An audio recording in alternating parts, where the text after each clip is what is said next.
gang, we're on day 3 of working on the tow truck, and today we got the gas tank out last video, so now we're going to be putting it back in. But before we do, we got to put it back together because I took it apart to flush it out.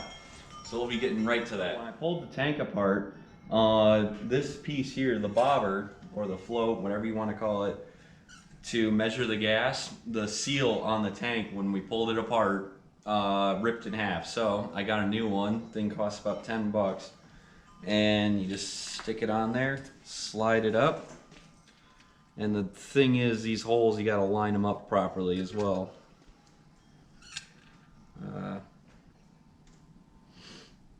Obviously professionals doing this here, so you can trust in us that we'll get it right the first time. Alright, now that that's on, bobber goes in like so towards the passenger side. This is the driver's side here.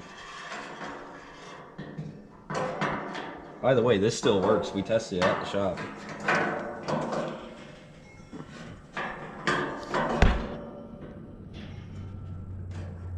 Alright. Now you just put your tiny screws slash bolts in like so.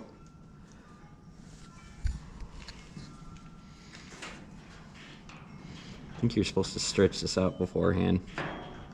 Probably works better when it's warmer out too. That too.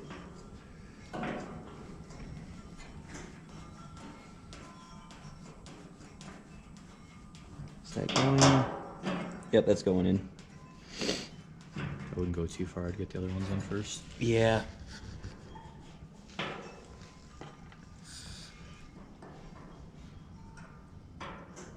Try and get this one in.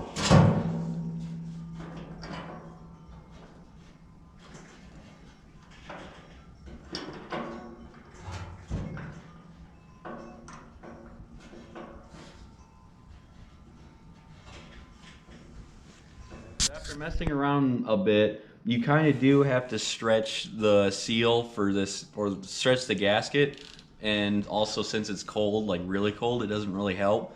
So got that. Now we just got to tighten these down. And the nice thing about pre-78 F-Series trucks is the cab. It doesn't matter what size or trim package you have. It is all like everything for the cab is the same, because all they did was just take the cab off the assembly line and put it on whatever frame was needed. So it doesn't matter which truck you have. If, like for example, I've got an f600. This seal is for a f100. It works all the way around, and some body panels work too. So the fuel bobber measuring thing is bolted into place now. Now we load up everything and head over to the tow truck and start working over there. All right, we're back at the tow truck. We got the tank to the left of me. You guys can't really see it because it's out of the cab. And we're about ready to put it back in. Oh, okay.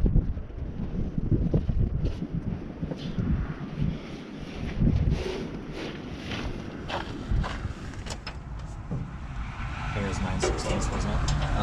Probably.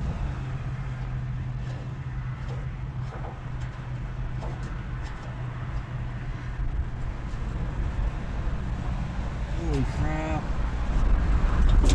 Ow. At least we're doing this in the cab and not under the truck. Yeah, I would have made up an excuse to stay home. Now after gas prices went up, I'm starting to see all these videos on TikTok of people just dumping random shit in their diesel trucks. Yeah. Like this one guy dumped in like his motor oil change, like his used motor oil. Yeah. And then he dumped in like a bottle of lighter fluid. He's like, just for safekeeping.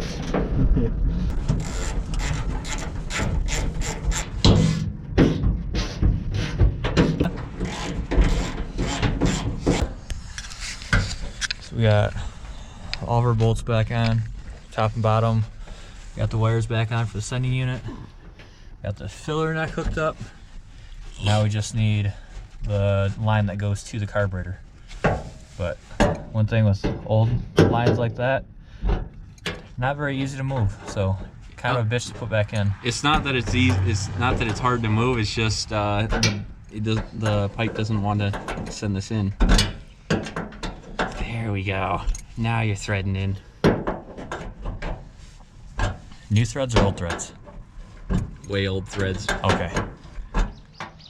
What's up, CC gang? So today I'm working by myself. Steve is off doing something else, so I stole his camera and one of his tools. So I'm gonna get the tools I need, and hopefully we'll swap over the carburetors on the truck today.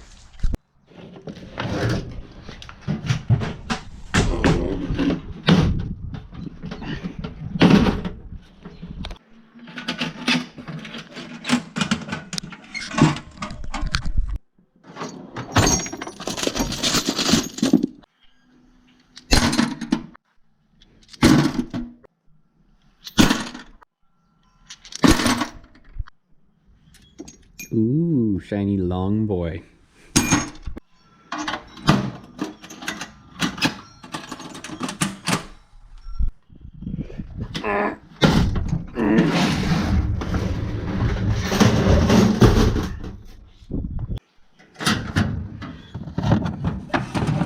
Fuel line.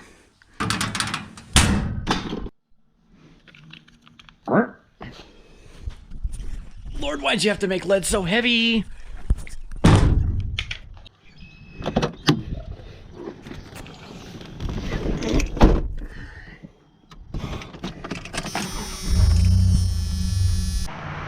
What a beautiful day to be doing this. The sun is shining, the birds are chirping, and it's nice, dry, and not cold and windy like it was. Well, let's get started. So, in order to get the new carb on like I planned to, we first gotta get the old one off. So, let's get started on that.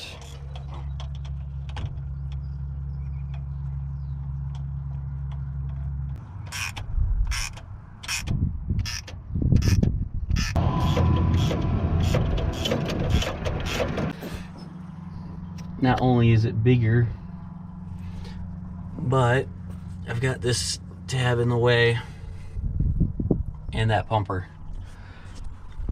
So I'll get back to you when I find the right size.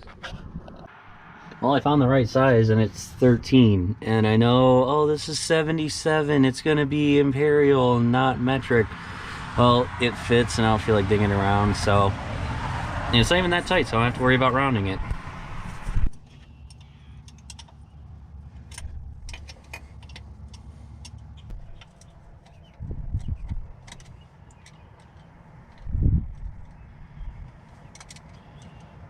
All right, now that that's loose,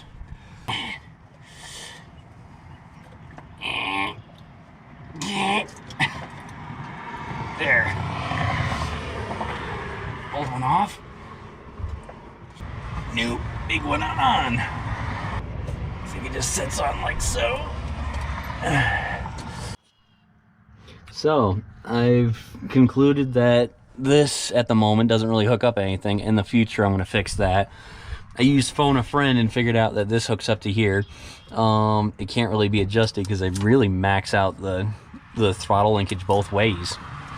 So next up is to cut off this old fuel line, take some new stuff, and run it. So yeah, save these hose clamps because we're gonna need them for later.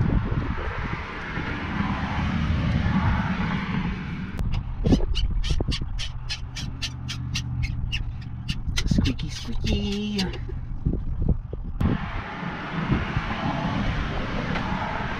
Now, do I want to go over or under? Let's go over.